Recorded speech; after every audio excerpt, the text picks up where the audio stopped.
I love jigsaw puzzles, so when I found one on my phone that allowed me to make any size puzzle I want with a snap of a picture, I was hooked. I started by taking pictures of random shots in my room, clicked cut, then mix, and poof, I was off wasting time.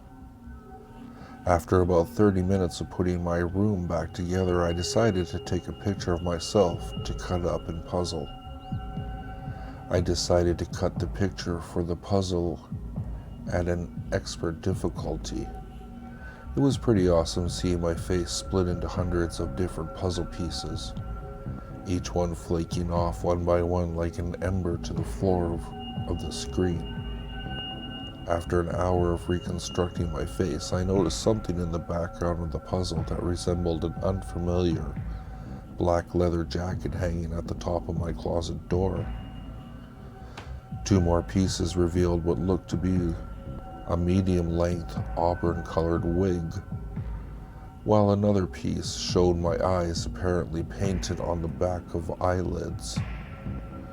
The final piece of the puzzle showed a face missing its mandible. I'll admit I was a bit unhinged at the sight of it, a bit puzzled even. Coincidentally, my mandible would wind up being the last piece of his puzzle too.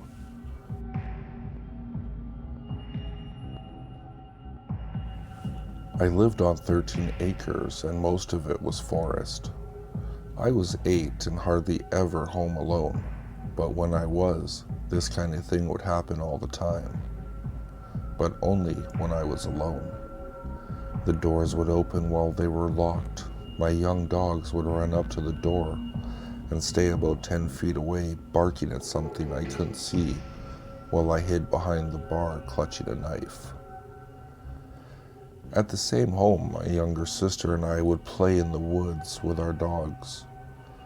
At 5 and 7 years old, we had an imaginary friend that we both would talk to and could hear what it was saying. Our dogs would follow it when it would walk away and run around in circles as it moved. I revisited that house about 8 years later and saw a figure moving along the edge of the woods. It looked the same size as our friend. When I told my sister, she told me she saw it too, but no one else did.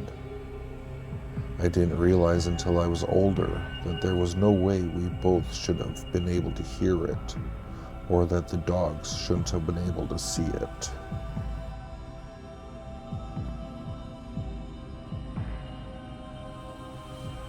It was 4:03 in the morning when I woke up screaming. It was my dream. In my dream, I watched everyone I ever knew or loved be killed by the creature. It had a short, fat body and long, slender arms, which ended with claws that looked more like swords. Its eyes were slits that glowed red in the darkness, and its teeth were long like horns and sharp like steak knives.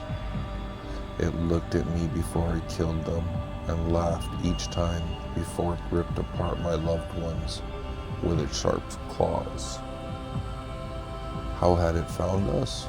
It tricked me into letting it into my home by mimicking the voice of my father. It couldn't come in without permission, it told me after it ripped out my mother's heart. The dream ended with the creature laughing its evil cackle and slowly walking towards me, dragging its claws on the floor. I screamed and sat up. I was in my room, in my bed, safe again. 4:03. I hear a knocking at the door. I froze up instantly.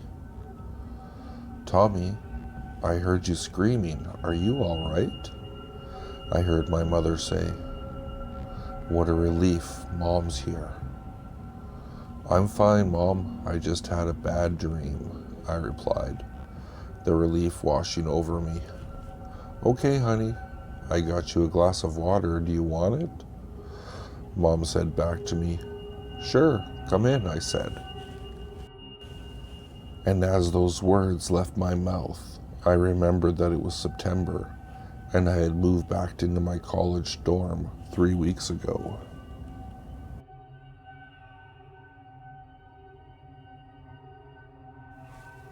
Footsteps aren't an uncommon thing to hear while you're sitting in a basement, so I think nothing of it when I hear quiet thuds coming from my upstairs hallway. I just assume it's my brother and continue doing whatever pointless little thing I was doing at the time. They go on for another couple minutes, and I'm starting to get pissed off. They keep getting louder and louder, and I sigh, wondering what the hell my brother's doing this late at night. I sit there because it's impossible to focus with the racket. I mean, it sounds like someone is power walking all over my main floor. I sit there and listen as the thumps get faster and wilder. They just keep moving, almost starting to form a rhythm. They move even faster and get wilder, and they're thumping all over my main floor. I realize whatever this is, it can't be human. No human can move like that. What the hell, I finally yell. After that, all the noises stop. Everything is quiet for a moment. And then I hear calm, slow-moving footsteps to my basement door. The door is pushed open and the footsteps stop again. I listen to my breath for the next 3 minutes, then sigh, thinking it's over. Turns out something else was listening too. Suddenly I hear it thudding down the stairs, and I knock my chair over in my haste to stand up. I start to run towards the nearest closet, just in time to see a grotesque, hairless, four-legged creature dancing towards me, tapping its swollen feet in an intoxicating rhythm. I dive into the closet and slam the door shut.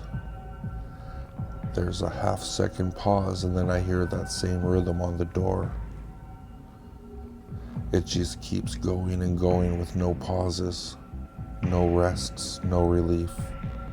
He's been at it for hours now, and I find myself tapping my finger along with his song. But then, just as suddenly as it began, it ends. I wait for a few moments, then look out. He's gone. I flip on a light and fall into a chair. It's safe. I relax and think for a few moments. But then I notice my foot tapping. Maybe this song isn't so bad. I almost like it enough to dance to it. So I drop down on my hands and feet, and I start.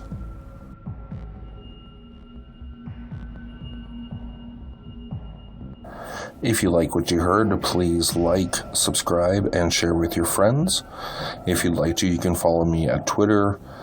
The handle is @FuzzyPantaloons, and I'll see you all next time.